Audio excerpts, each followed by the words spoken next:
Hey, we're starting our first interview series with none other than Mitch, founder of MFG.com, Fast Radius, embedding 3D printing through the UPS supply chain, and now founder of Zeeky, a really great, very fast, very efficient, highly accurate, and complex maker of parts for aerospace, automotive, people who launch spaceships, people who make amazing vehicles that don't need to use gas. You know what I mean?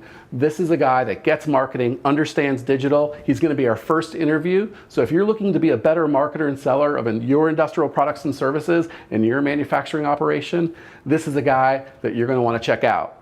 Coming up.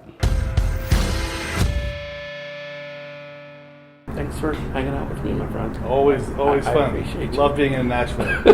It's a good day. It's a hot day. So, hey, Mitch, you know, when you write a book, there's got to kind of be a bug to write it. Like, what really inspired you? Why did this book, you and Rick Smith, in writing this book, why did this have to be written? What inspired you to do it? Yeah. So, 2014, I founded a company called Fast Radius, a 3D printing company. And we realized that there were so many exciting applications for 3D printing, also a lot of hype.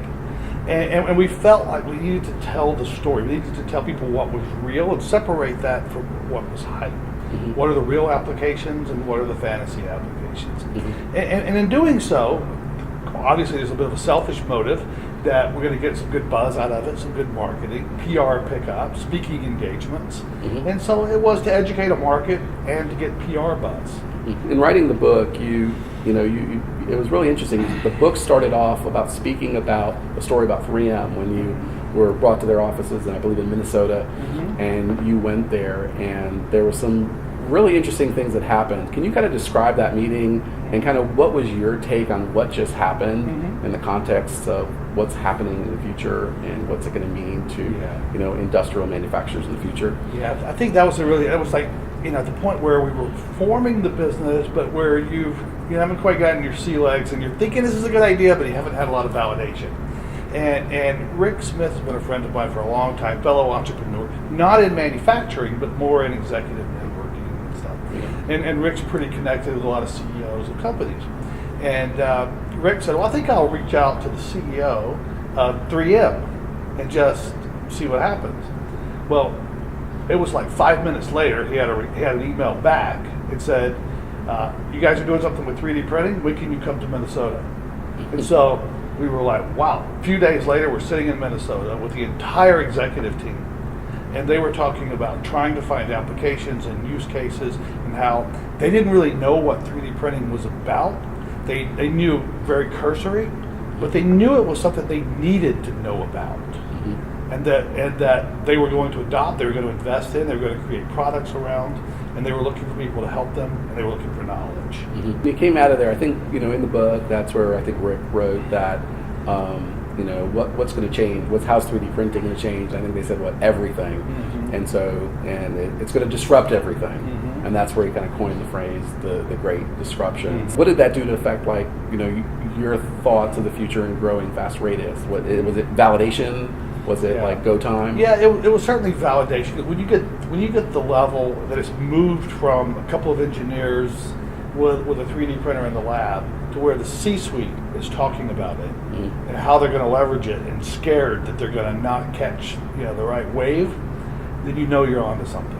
Because when you can get the C-level attention on something, then that means something is brewing. And this happened not just with 3M, but with many major companies, where we started saying, hey, we're working on industrializing 3D printing, moving from the rapid prototyping and testing to actually product creation of end-use products via 3D printing on demand, looking at things like digital virtual inventory, really got people's eyes would light up. Mm-hmm. So that's huge supply chain impacts right there.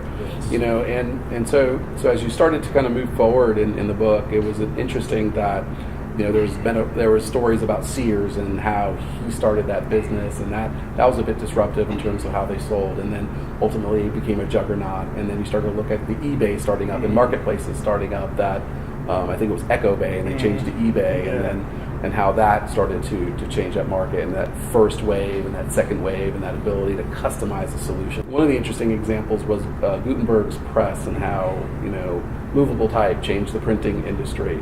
So can you, in those kind of waves of innovation, can you kind of help our audience kind of understand like what that first and second wave, that concept of the first and second wave of disruption?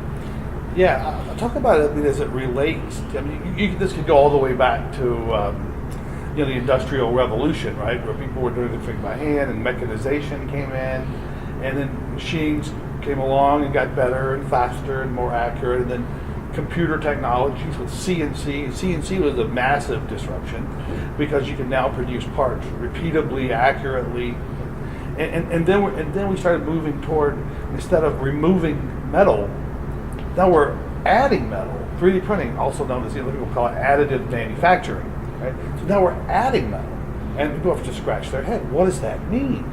It means all sorts of really cool things. It means you can produce things on demand that don't exist. Companies can have product SKUs that are virtual, and if nobody ever buys it, no one ever buys it. But they can get printed and made on demand. You can do things with complexity. You can do mass customization. You can do individual customization of products. And these are things that no other technology has allowed to happen before. And I think that's the revolution that we're in, along with a thing that we'll say in the industry is no tax for complexity. Because if when you produce a product, traditionally, the more complex it is, the more it costs or harder it is to make. The printer does not care if it's making a block with a hole in it or the most complex thing you've ever seen. It's exactly the same to the printer. So we've lost the tax traditionally on complexity. And that's a big deal. Yeah, that's huge. And a lot of, I believe there's like 27,000 custom and contract manufacturers around metal and fabrication out there, and met with Ed Udell, and we actually started to look at that number, and that's a big number of folks that vast majority are really the traditional job shop. Yeah. So in the context of this revolution, looking at the traditional job shop and looking at that no tax for complexity, and looking at metal printing and looking at resolution and speed, like what's that going to be in terms of thinking about growing your business? Do we need to start thinking about making capital investments as custom manufacturers? Like what would you be doing in your shop? Well, in Ziki, what would you be doing to really address that? I think it is an incredible tool, that the additive manufacturing, and we'll talk about metal for a second. I think metal is one of the greatest use cases and applications. That's where higher value, very high value is. And I think that the ability to print something with no geometry limitations just opens up tremendous arenas, right? But most every metal part that we print still gets some sort of machining. Certain faces where things interface, or holes that need threads, or things more accurately. So additive manufacturing in itself isn't the be-all end-all, but it's a tool, and the tool set, when combined with others, allows you to do things that you've never been able to do before. And so, what am I doing? I'm integrating it into our suite of tools with CNC and plastic and polymer printing and metal printing and laser cutting and all the other things that go along with it that you need in order to be the SEAL Team 6 of manufacturing. Right? So it's a tool. It's a tool, but and it's metal is the big hurrah. I think. And prices are coming down, quality's getting better. Companies like Desktop Metal are really changing the game.